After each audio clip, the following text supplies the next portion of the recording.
Salut, j'espère que vous allez bien. Alors pour cette vidéo, bilan lecture manga du mois de juillet, j'ai lu 49 tomes.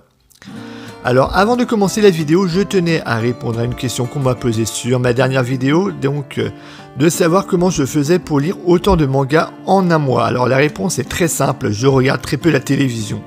Et encore, quand je regarde la télévision, je suis le plus souvent sur des services de streaming.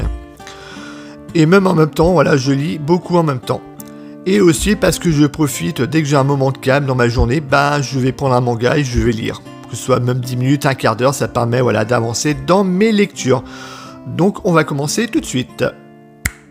Alors on va débuter, mais vraiment très rapidement, avec les tomes que je vous avais déjà présentés lors de ma vidéo achat manga. Donc avec, pour commencer, le volume 9 de Shaman King, le tome 29 de My Hero Academia, le tome 8 de Chobits, donc le dernier tome de la série, le tome 18 de Demon Slayer, le tome 14 de Dragon Ball Super, le tome 7 de Gunme Mars Chronicles, du tome 15 de Eden Zero, du tome 11 de Bakemonogatari, des tomes 7 et 8 de Le jour où j'ai décidé d'envahir la Terre, du tome 16 de Dr Stone,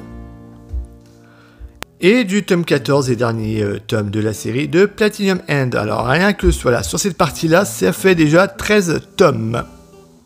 Alors j'ai également lu l'intégrale de Erased, le manga de Kei-san B.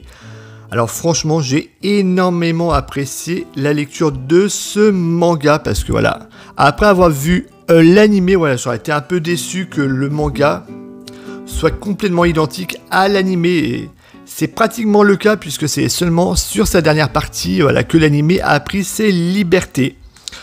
Et surtout qu'il y a pas mal de petits détails que je trouve beaucoup plus lisibles dans le manga. Le dessin est sympa. Alors, fait très intéressant, c'est sur le Erased qui pourrait s'appeler les pièces manquantes. On a vraiment des petites histoires qui va vachement s'attacher à des personnages secondaires comme le personnage de Kaio ou encore également celui de Kenya. Franchement, une très bonne lecture. Alors, j'ai également profité du mois de juillet pour relire l'intégrale de Brynhilde in the Darkness, le manga de Lin Okamoto. Alors, sur ma première lecture, la fin m'avait laissé un petit peu dans le flou, et relire la série m'a permis, surtout très rapidement, puisque j'ai lu les 18 tomes en moins de 5 jours. Donc c'est j'ai quasiment lu 4 tomes par jour. Et il y a des petits détails que j'avais oubliés, qui rendent la fin beaucoup plus logique et compréhensive. Franchement, un très très bon manga, du très très bon. Et dernière lecture du mois de juillet, donc j'ai relu les 8 premiers tomes. Là, c'est l'édition double de chez Françoisir de Naruto, le manga de Masashi Kishimoto. Alors, je suis arrivé en plein combat entre Ino et Sakura lors de l'examen Chunin. J'avais oublié à quel point, les 2 premiers tomes de Naruto, c'est vraiment moyen. Après, ça s'arrange très rapidement, Une bonne lecture, franchement, très très cool.